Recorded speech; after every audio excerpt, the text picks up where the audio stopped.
Yuk, ketemu lagi kita lewat podcast AI saya, yaitu Pinter Bersama AI. Ya, kali ini saya mengambil referensi dengan topik podcast yaitu gaji dosen ASN lama dan usulan sistem satu gaji baru serta analisis anggaran pendidikan tinggi Indonesia termasuk anggaran research. Ya, nah, kenapa saya ambil topik ini? Karena sekarang ini eh, apa lagi rame-ramenya dengan tukin, di mana ada tukin, ada remunerasi yang diberikan hanya kepada eh, PTN yang satker dan PTN BLU yang belum dapat remun. Ya, nah ini itu jadi, nah sekarang lagi terjadi protes ketidakadilan. Kenapa? Karena PTN BLU tidak semua itu walaupun sudah banyak yang sudah mendapatkan remunerasi, tapi banyak yang dosen yang belum dapat remunerasi oleh karena misalnya yaitu jumlah mahasiswa, kinerja yang dia ingin melakukan penelitian, anggaran penelitian yang terbatas, kemudian mengajar juga terbatas karena mahasiswa cuma sedikit, kelas cuma sedikit. Artinya tidak bisa mendapat kinerja sehingga walaupun sudah remun banyak yang sudah dapat oleh karena jabatan, gradingnya juga masih terjadi apa istilahnya tidak adil, yang yang yang di atas dapat banyak, yang di bawah hampir tidak dapat. Jadi ya di sini terjadi apa semacam rasa ketidakadilan. Belum lagi Tukin itu menggunakan dana APBN sementara Remun itu dana PNBP berdasarkan UKT gitu ya.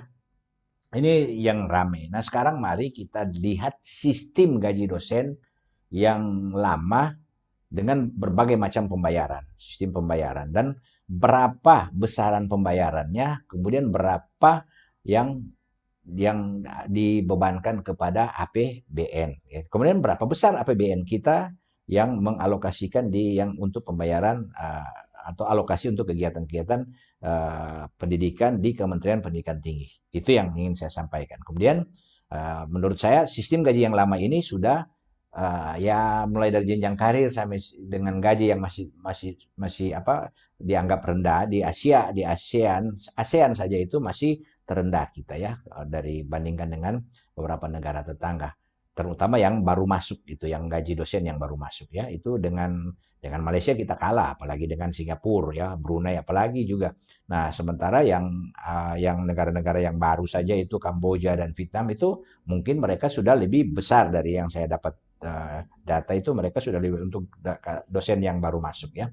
Nah, sekarang berapa? Bagaimana mari kita lihat berapa sih gaji dosen yang lama, jenjang karirnya bagaimana, yang saya katakan nyelimet. Sehingga saya dan ada banyak ketidakadilan ya, itu sekarang jadi ribut lah. Katakan dosen sampai tuntut-tuntut segala macam. Itu karena apa? Kenapa mereka ribut seperti itu?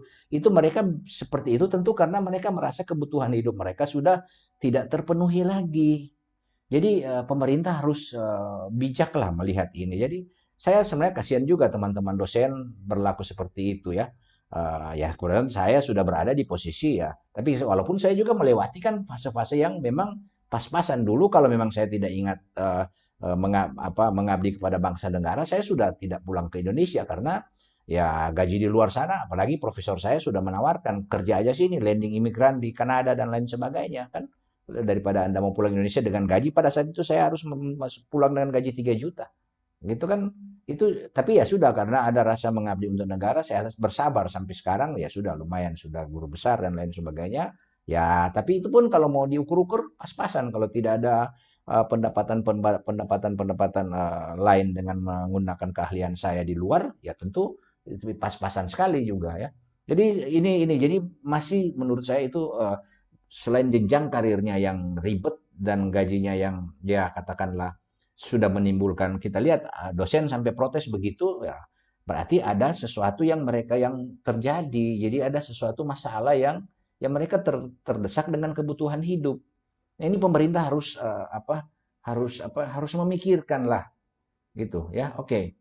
Mari kita lihat sekarang. Sekarang kita lihat apakah memungkinkan untuk merubah sistemnya. Ya saya akan usulkan sebentar nanti. Dasar hukumnya itu yaitu Perpres 88 untuk Tukin, lain-lain, kemudian yang gaji-gaji lainnya untuk PTN BH BLU itu PP 15 2019 dan uh, Kemenpan 17 2013. Ini dasar hukumnya ya.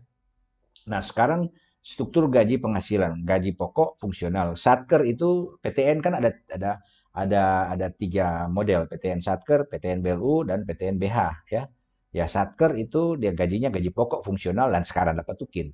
BLU gaji pokok fungsional plus tukin yang belum dapat insentif atau remun, dan yang sudah dapat remun tidak dapat tukin ya gitu. Kemudian PTN BH gaji pokok remunerasi itu mereka yang lebih tinggi. Nah, range gaji jadinya itu dari gaji mulai masuk itu sekitar 6 juta, 5 jutaan sampai 35 juta. Sampai ini kita lihat pangkat asisten ahli sampai asisten ahli, lektor, lektor kepala, kemudian guru besar. Itu kemudian 3A, 3B, 3C, 3D, kemudian 4A, 4B, 4C, 4E. Itu golongan dan pangkat jabatan ini aja ribet untuk mengurus. Gajinya seperti ini ya, dari terendah sekitar 5 jutaan sampai dengan 35. Ini bruto ya, hitung-hitungan kasar ya. Nah, ini lebih sedikit lebih apa disederhanakan. Asisten ahli ya sekitar 6 juta, Satker dan PTNBH itu sekitar 10 juta, 6 sampai 10 juta. Lektor gitu dari 8 sampai 15 juta. Lektor kepala dari 11 sampai 20 juta untuk dari Satker, BLU, dan Badan Hukum. Guru besar yaitu dari 16 sampai 35 juta. Ini kondisi gaji saat ini. Di dalamnya ada ketimpangan, kemudian jenjang karirnya repot ya. Asisten ahli lah, 3A lah, 3B, urusnya sendiri-sendiri lah. Tunjangannya ada serdos, ada tukin, ada fungsional, ada gaji pokok, apalagi ini aja sudah pusing. Nah, sekarang saya ingin dengan sistem gaji yang ada ini kira-kira berapa alokasi anggaran yang harus disediakan. Kalau saya ambil rata-rata ya dari batas bawah batas atas itu untuk bayar gaji pokok, gaji fungsional, dan tunjangan profesi, tunjangan kinerja tukin, maka total saya ambil 13.700.000 per bulan. Ini hitung kasar ya, per dosen ya, hitung satu saja ya. Ambil batas atas, batas bawah. Berapa alokasi anggaran yang disediakan? Yaitu kalau dosen itu ada sekitar 107 orang gitu, maka anggaran yang harus dialokasikan 1 tahun 17 triliun atau sekitar 18 triliun ya. Itu ya di luar tunjangan-tunjangan khusus lainnya itu kira-kira untuk sistem gaji yang nyelimet seperti sekarang ini, kemudian sistem jenjang karir yang nyelimet, kemudian gajinya ditotalkan sekitar 17 triliun ya dengan sekarang yang ada. Ini hitung kasar ya. Lebih detail tentu harus ambil dari data di kementerian. Nah, sekarang tadi sistem karirnya sudah nyelimet, kemudian gaji masih dirasakan tidak adil oleh karena tunjangan-tunjangan berbagai tukin lah dan sebagainya, remun lah yang masih banyak rasa ketidakadilan itu menyebabkan dosen pada protes ya. Nah, ini sekarang saya mengusulkan satu skenario sistem satu gaji ya. Bagaimana itu, dan menurut saya ini lebih membuat dosen sejahtera, lebih sederhana sistem jenjang karirnya. Dan ini hampir sama dengan semua negara-negara di dunia, termasuk negara ASEAN. Tinggal Indonesia aja yang sistem jenjang karir yang aneh ya. Ya itu yang nggak tahu gimana itu dari zaman kapan itu sudah ada ya. Nah, jadi kalau sistem jenjang karir yang umumnya di dunia itu cuma ada dosen junior, apakah dia mau asisten kayak baru dosen senior, itu tinggal beda di sini yang berbeda-beda ya. Beda-beda di negara di dunia dan negara tetangga, cuma di sini berbeda. Yang terakhir itu associate profesor dan profesor. Nah, gajinya mulai berapa? Itu 10 juta. Untuk junior saya usulkan 10. Kinerjanya kalau dia dapat kinerja, dia mengajar 12 SKS-nya, dia sudah dapat 10 juta. Nah, dia bisa meneliti dan mendapatkan hasil kinerjanya di luar mengajar, meneliti, membuat paper-paper, jurnal dan sebagainya, dia dapat tambahan 5 juta. Jadi dia masih dosen junior, dia sudah ada 15 juta kira-kira dia dapat ya. Nah, kemudian dosen senior itu sudah sekitar 22 juta ya kinerja ya. Associate profesor sudah sekitar 30 juta. Ini saya ambil yang angka minimal. Kemudian profesor itu dia sudah dapat sekitar 40 juta. Ini semua, jadi yang dinilai kan sebentar untuk ranking dunia universitas, misalnya Unstrat atau universitas ingin masuk ranking dunia kan yang dinilai cuma apa? Ya itu berapa banyak jurnal-jurnal dan berapa banyak profesor sumber daya manusia yang profesor dan doktor, kan cuma itu. Ya, selain penelitian ya, infrastruktur, ya. Kemudian kerja sama research. Jadi banyak kan research, ya. Research dan infrastruktur dan sumber daya manusia. Untuk world class university kan itu yang dinilai.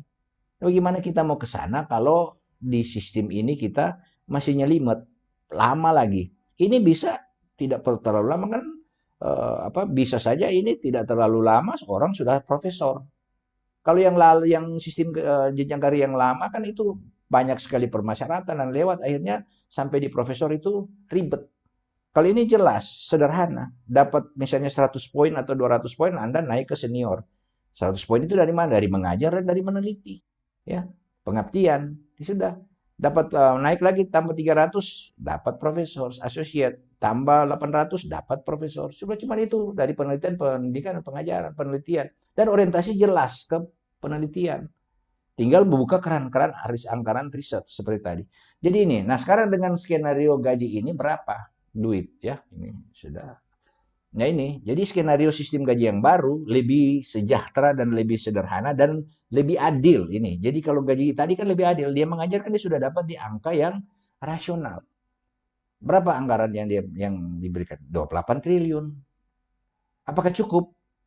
Mari kita lihat sekarang berapa alokasi anggaran pendidikan. Nah, kita lihat. Ini kan perbandingan ini yang gaji yang lama jenjang karirnya ribet, biaya sekitar 17 triliun.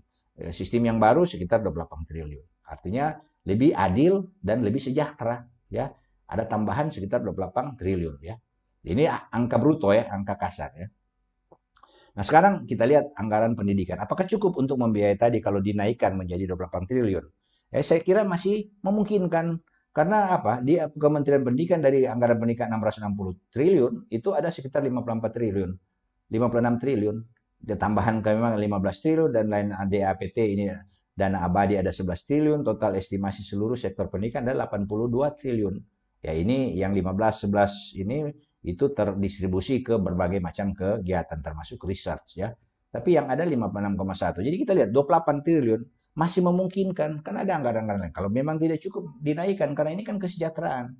Kalau dosen sejahtera kan artinya dia bisa mendidik mahasiswa lebih baik lagi. Itu ya saya kira itu hal yang lumrah. Nah, ini alokasi 56,1, BOPTN 14,6 T itu belanja rutin dan gaji rupiah murni ini ada di sini ya. KIP kuliah 13,9, tunjangan profesi dosen 6,8, pendidikan profesi 3,1 T, matching fund dan riset 5,2 T, infrastruktur dan digitalisasi perguruan tinggi 4,5 T, beasiswa LPDP Dikti 2,1 T, manajemen dan supervisi perguruan tinggi 5,9 T, totalnya 5,61 T.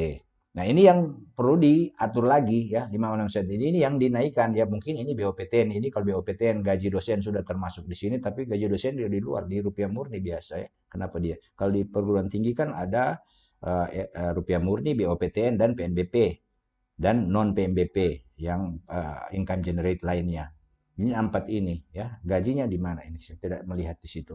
Tapi ini alokasinya mungkin ini sudah diakumulasi di BOPTN ya. Nah, gini, ada di luar atau jangan profesi gaji-gaji pokok tadi ya, dengan sistem yang lama. Nah, kalau sistem yang baru kan lebih sederhana. Ya, kita kelihatannya masih memungkinkan untuk itu ya dengan anggaran ini. Ini anggaran yang 2024 ya. Nah, belum ya, ini DAPT. Dana DAPT itu 11 triliun digunakan untuk apa? Beasiswa ke S3. Jadi bagus lah, semua mesti doktor kan kalau mau jadi dosen kan.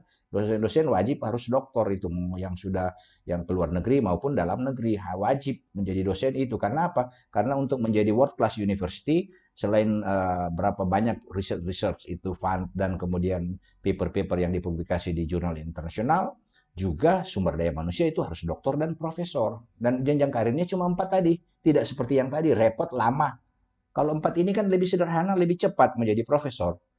Yang penting dipacu, dikasih anggaran penelitian, itu pasti riset strategis, PTNBH, visiting profesor, dan sabbatical dosen, itu ada ya. Oke, ini di APT. Nah, sekarang untuk anggaran 2025, itu kan naik lagi. Sudah sekitar 724 T. Pendidikan tinggi dapat 63,65. Ya, walaupun ada tambahan fokus ya, transisi digital kampus 2T ya. Nah, kemudian peningkatan tunjangan dosen PTNBH dan ekspansi KIP tambah 1,3 Ini. Nah, jadi sebenarnya saya melihat 63,65 T ini masih memungkinkan dapat itu kita naikkan. Tadi kalau hitung-hitung kasar ini ya, hitung kasar. Jadi 28 T itu lebih sejahtera, lebih adil, sistem jenjang karir lebih sederhana. Dan sama seperti di negara-negara tetangga kita, jangankan negara dunia itu semua seperti itu, negara tetangga pun seperti itu, hanya kita Indonesia yang aneh gitu. Nah, sekarang alokasi anggaran penelitian dan rasio. Kita lihat. Nah, kan dosen bukan cuma mengajar, dia mesti meneliti. Nah, tadi kalau gaji sudah bagus, gaji sudah lebih baik lagi dari yang sebelumnya dan lebih adil. Yang pokok sistem gaji yang saya usulkan ini lebih adil dan lebih sejahtera dari sistem gaji yang lama. Kemudian jenjang karir lebih sederhana dan lebih bagus, lebih cepat. Nah, sekarang kita lihat BRIN itu mengalokasikan 6,38. Untuk LPDP 60,92. Total anggaran penelitian nasional 6,44 triliun. Apakah ini cukup? Ya, menurut saya ini masih kurang ya. Kita lihat di sini. Karena apa? Kita lihat kalau bandingkan anggaran penelitian dan PDB, Indonesia 20 ribu triliun ya.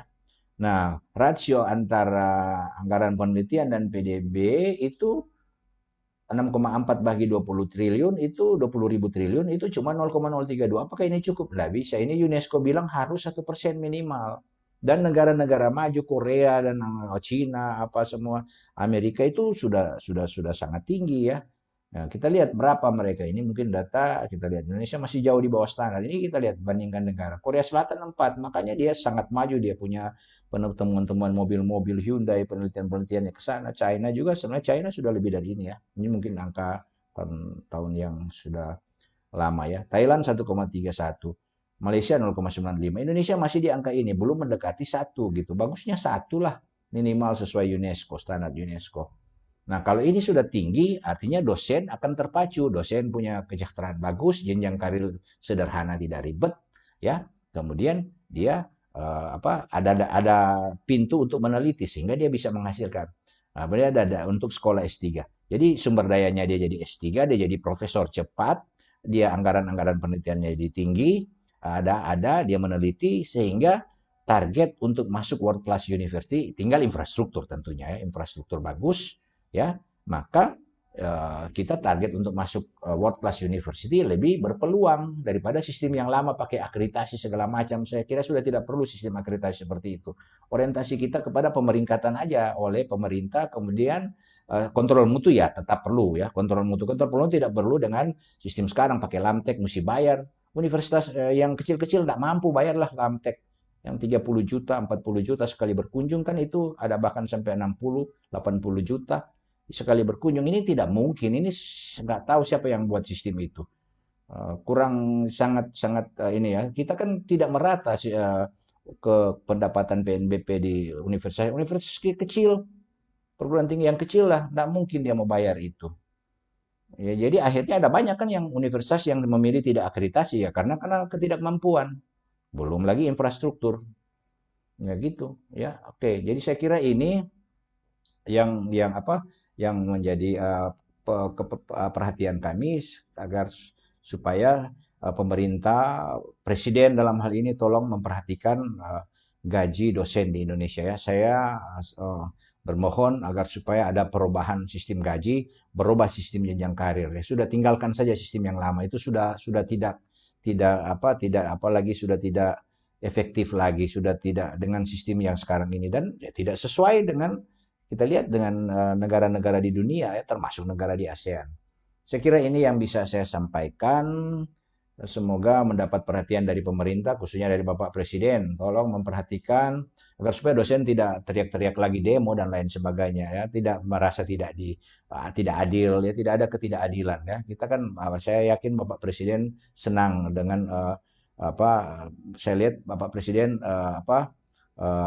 peduli dengan ketidakadilan. Jadi dia tidak mau tidak adil. Nah, dosen juga sekarang dengan sistem sistem gaji yang ada ini masih terdapat ketidakadilan ya.